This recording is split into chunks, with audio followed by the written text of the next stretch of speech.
Let's try more example. Given this triangle, I have here triangle BCA and triangle DEF. So give me one pair of congruent sides. Yes, anak?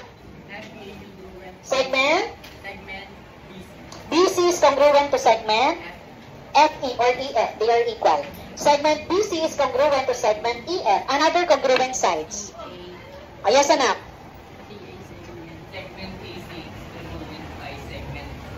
Okay, AC or CA, they are equal. Segment CA is congruent to segment FB. So, another sides po yan. Now, let us compare the measure of the third sides. So, what is the measure of segment AB? 12.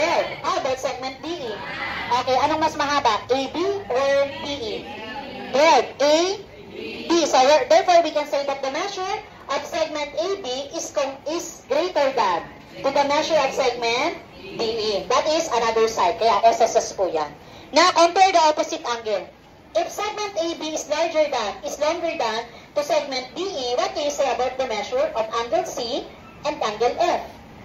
Anong mas malaking angle? C or F?